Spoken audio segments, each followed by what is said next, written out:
Rains are descending upon the Oroville Dam area. The amount of concrete they're putting down in emergency measures. One area overlooked seems to be the connection between the parking lot and the weir, the emergency spillway itself. While all eyes are pointed up there, let's look at the base of the dam. It seems they're trying to make a break for incredible backflow. Look at the precipitation coming. Yellow is 4 inches.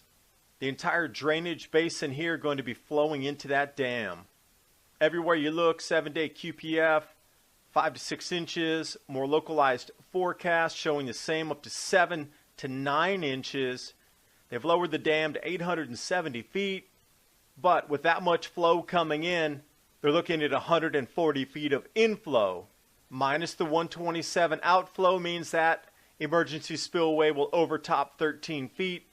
The last overtop was 2 to 2.5 feet. With that much damage, you need to ask yourself what's going to happen this time.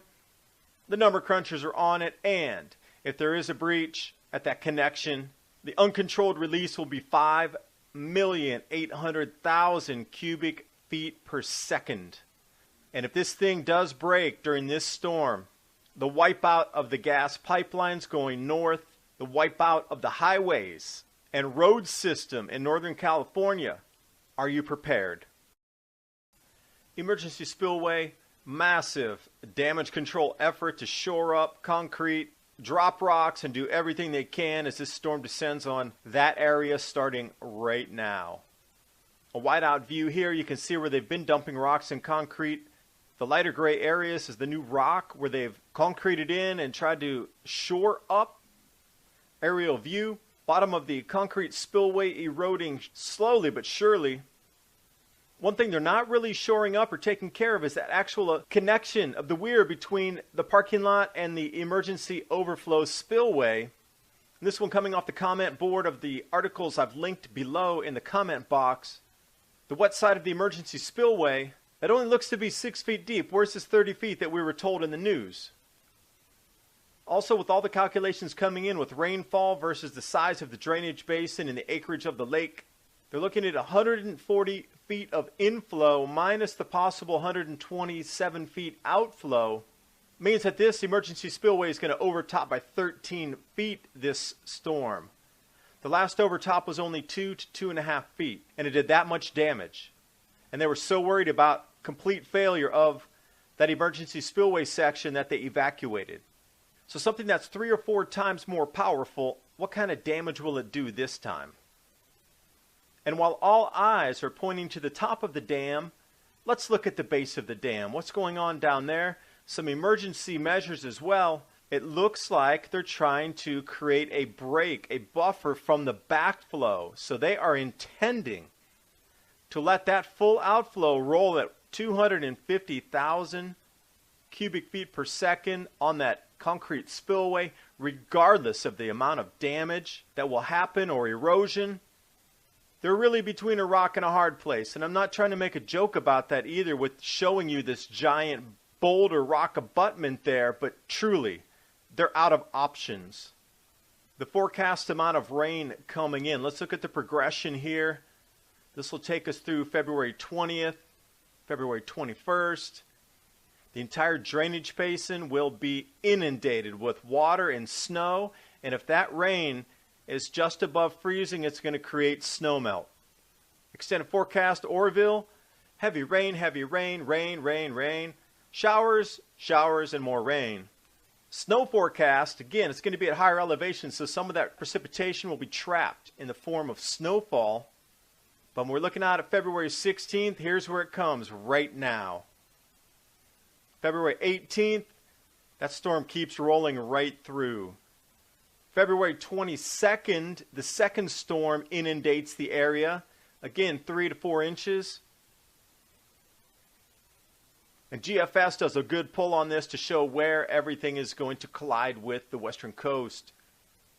And looking at the precipitation forecast from NOAA, showing the same thing, up to 5 inches. The National Weather Service and NOAA combined forecast for Sacramento area. This will take you through the 24-hour period rolling through the 16th. More localized 6-day forecast precipitation up to February 21st. You're getting way up into that 8 and 9 inch areas, up into the windward facing side of the mountain as that storm slams and grabs the peaks. Looking at a little more detailed forecast. Detailed forecast here, you can pause, take a look at between half an inch, eighth of an inch, quarter of an inch, tenth of an inch, half an inch, just day after day after day after day. This is an image of the Feather River watershed. So as this drains out, if this dam breaks, Yuba City, Maryville, absolutely going to be scoured off this planet. So far, they've been able to drop the water depths down to about 870 feet, but the inflows that are going to start immediately are going to bring that right back up slowly but surely. They're going to be battling again to outflow what the inflow is. And when you hear about measurements, 100,000 cubic feet per second is 2.2 acre feet. So you can use either when they're talking about how much they're draining off or how much inflow is coming in. Ice Age Now, Robert Felix's site, put some measurements together at 137 feet down to 114 feet of inflow. Compare what they can put through the concrete spillway. Back up to the What's Up With That comment board. Calculations over there looking at about 120 foot rise. They are going to need to increase that from 100,000 cubic feet up. And they just really don't know. Is it going to erode backward up the mountain? And as it makes its way further back up, is it going to come off that side valley and start getting right to the base of the dam with the erosion? Going parallel with the dam?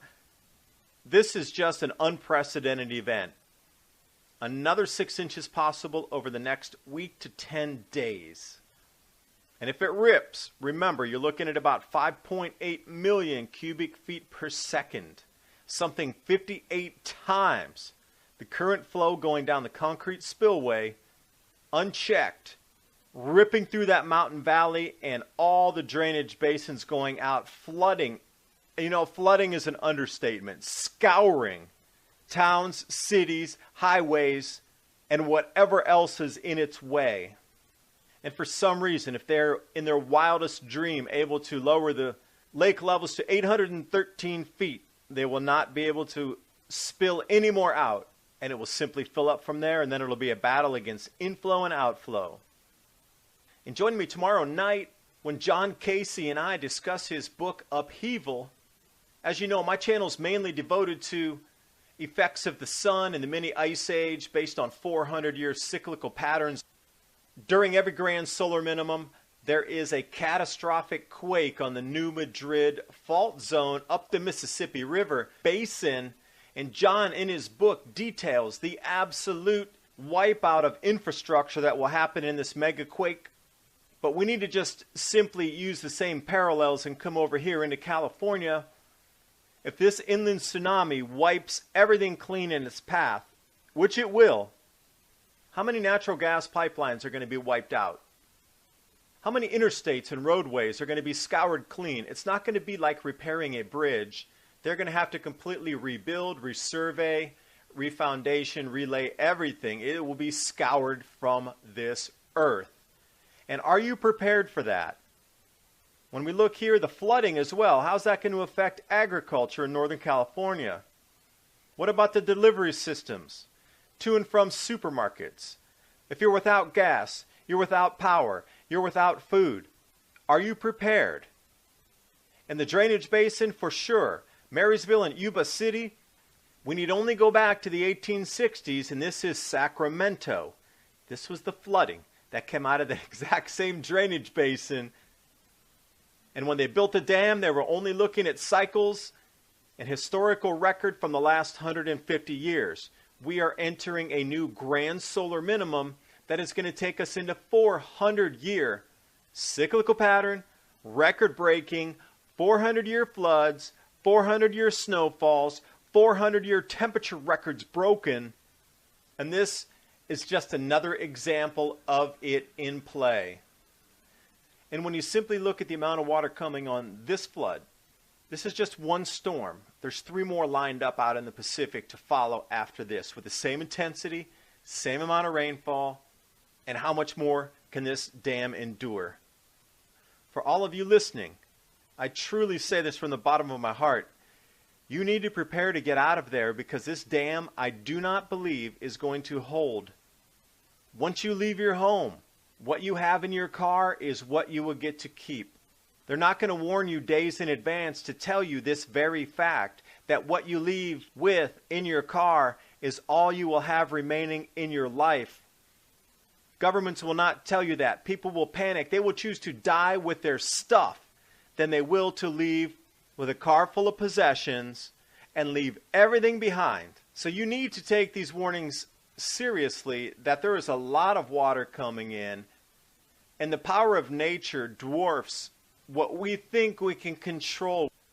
And it is gross negligence by the California Water Department, the governor of California, the regional, state, and local authorities. Criminal act not to tell you that this amount of rain is coming in this storm, and the possibilities of an overtop are 3 to 5 times larger than the last overtop of the emergency spillway. Whether it collapses or doesn't collapse, it is gross negligence for them not to at least ask you to pack an emergency evacuation bag for you and your family to get out of there alive. They gave you half an hour of warning last time after they said everything was safe. What happens when this time if the dam really does come down and they give you half an hour to get out of there? Thanks for watching. Hope you got something out of the video. And if you like my work and the type of stories I'm bringing you, please support me on Patreon.